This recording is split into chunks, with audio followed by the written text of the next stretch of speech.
all of my education for higher ed was in the North. Someone recommended that I apply to Adelphi University. I didn't know what it was, I didn't know where it was, so I applied, and for some reason they liked my application and they called my home and said to me I had been accepted to Adelphi.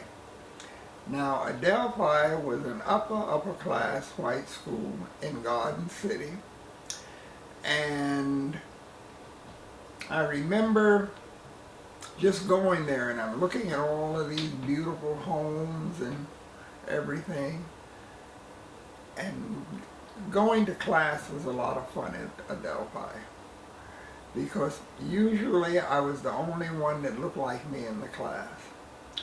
They thought I didn't know anything, and that was really worked out to my advantage.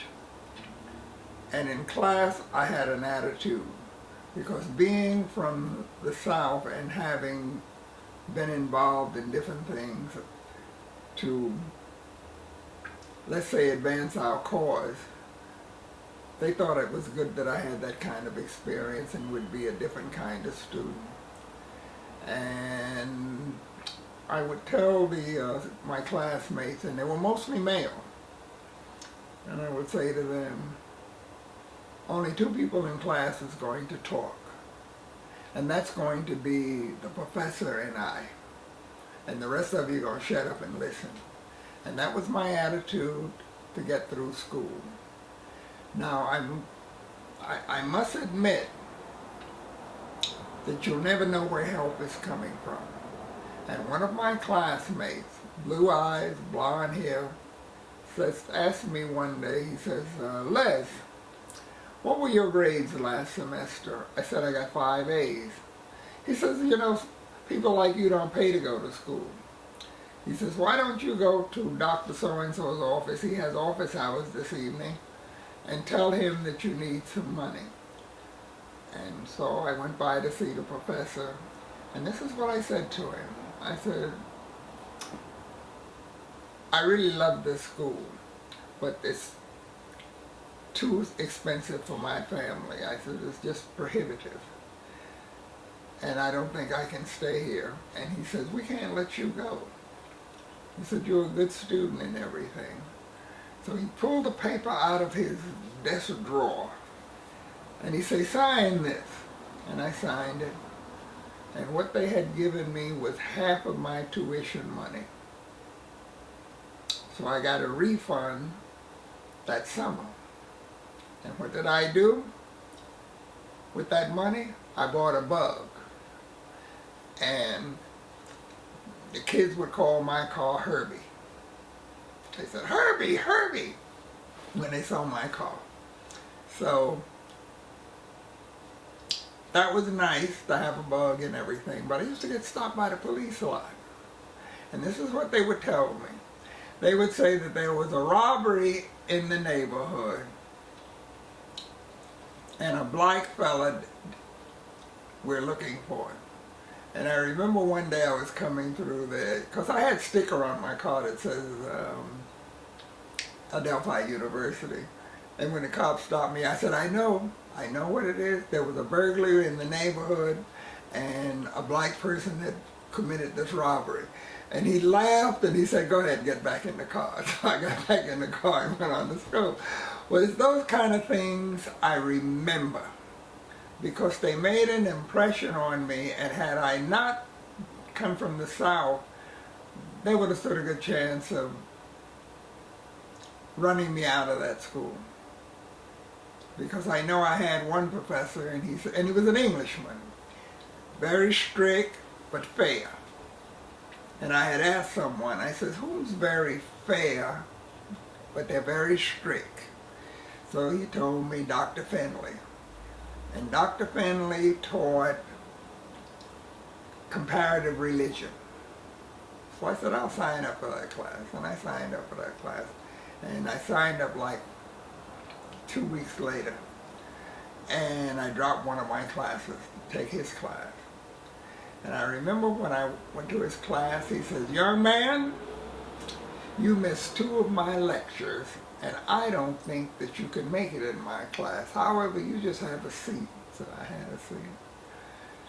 So I didn't say anything in that class unless he asked me for at least 5 weeks. I didn't say anything unless if I was asked, I responded to it. And I always use a yellow legal pad to write on in class.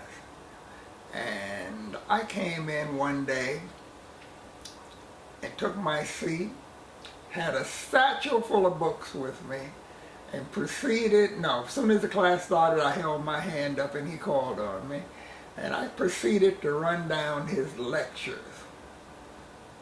and pulled out books. And one of the books I pulled out was The Source of the Nile. And he wanted to know, how did I know about all of these different books and everything? And what he did after, a fellow came to class late after I had finished. And this is what he told him. He said, "Young man, you missed my class for the entire semester of what happened today. So I'm going to see that you get your money back. I'm going to tell them that you never came to class, so you'll get all of your money back. And because you missed my class for the entire semester on what happened this morning." And he took me to the faculty lounge, introduced me to before he did that, there was something else he did. He asked me to meet him in the library. So I met him in the library one day, and he gave me a research problem and asked me, could I solve it? So I solved the problem in about 15-20 minutes. And he said, "How did you do that?" So I told him I looked up such and such a thing, and I was fortunate because I had remembered something dealing with it from a book I had read. And it showed the track of writing.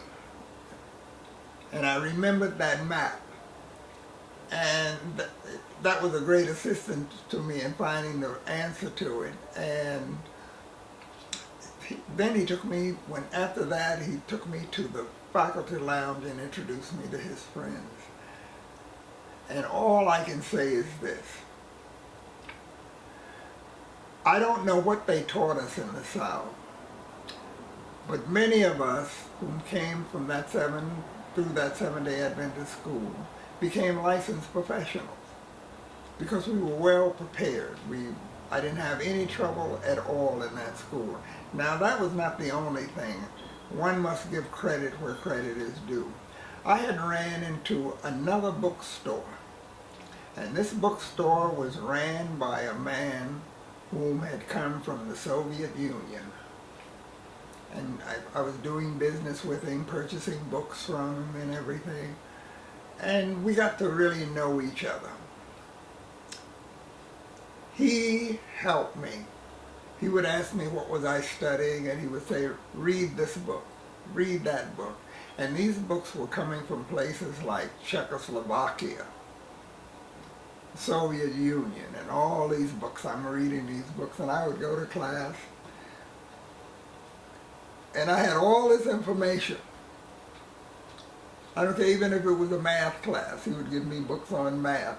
Now, math books in those days cost about $20.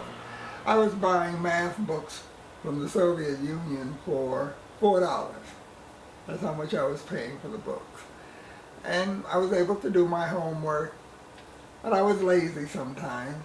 But I always made certain I had a girlfriend that did not believe in nothing but an A. She didn't believe that there was no other alphabet there was but an A. And I would have them to read my papers. And if they told me to do certain things to the papers, I would. And I remember one very clearly. In those days, you could write out your paper if you wanted.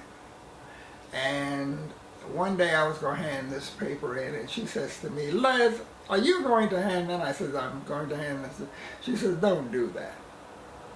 And she said to me, "I want you to rewrite it, and I want you to print it." I said, "Okay." So I rewrote it and printed it.